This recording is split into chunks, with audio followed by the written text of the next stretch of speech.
Muziwakhe Ngwenya, better known as Thami Zulu or TZ, was one of the ANC's 1976 recruits. He rose rapidly through the ranks, and by 1983 he was head of Umkhonto Sizwe's Natal underground machinery and a senior official of the Communist Party. In 1988, one of his senior comrades confessed to having been a spy. TZ was detained by ANC security, or Mbokodo, of which he was a senior officer. There was no trial. He became very ill in detention, and shortly after his release in November 1989, he died. Despite 4 internal commissions of inquiry appointed by the ANC, no satisfactory explanation for his death has been given. The first inquiry found he was poisoned and that he had TB and AIDS. The ANC this week repeated that the organization was not to blame for his death. Thami Zulu's parents pleaded strongly with the Truth Commission this week. The submission that I shall make here is not an assault on the ANC as a movement, but something to point out some of the atrocities and the violation of human rights by some of the members of the ANC in exile. In 1989, we heard he was in detention in Lusaka.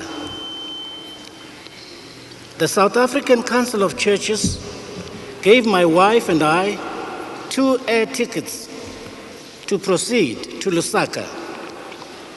In Lusaka, I met Mr. Nzo, then Secretary General of the African National Congress, Mr. Nkobe,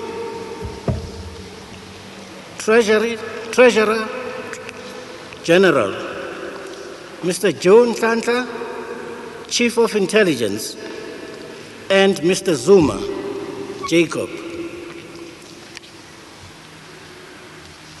We told them we had come to find out why our son was in detention. They told us that our son was not detained. Of course, this was proved afterwards to have been a lie. 6 months later, his wife phoned me to say TZ was now in an ANC cell and in solitary confinement, and that he was being tortured. At my expense, because the SABC could no longer finance me to fly over to Lusaka, I bought my own air ticket. I waited and waited. And altogether, I remained in Lusaka for 18 days. And in the 18 days, I hadn't seen my son. Why was I not allowed by Mr. Zuma to see my son for 18 days? Even under the most cruel regime, apartheid regime, people were allowed visitors. Around December, Reverend Frank Chikane phoned me to say my son had been released by the ANC and was very sick. I should fly over, he said, because my son needed my moral support. It was very strange. Very sick, a bag of bones. Instead of being taken to hospital, he's thrown into the street to look after himself. We have waited for 7 years since TZ's death. 7 years since TZ's death for official contact from the ANC.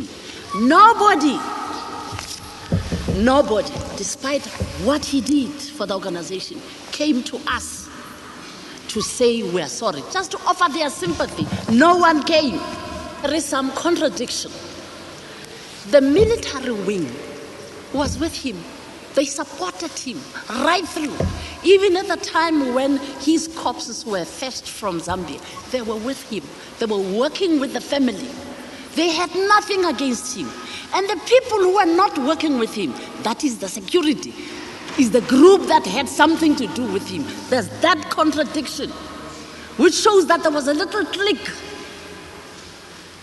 One of the papers quoted that there was a struggle of power. And of course we know My son said it when we had gone to see him the last time in Zambia.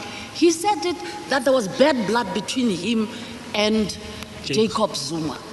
I challenge whoever says TZ was a police agent. The ANC is a free movement now. They should institute a commission of inquiry headed by a judicial officer where we are all represented. I challenge them to prove that he ever was, or my family ever had any connection with the special branch. I challenge them. I challenge them. I challenge them.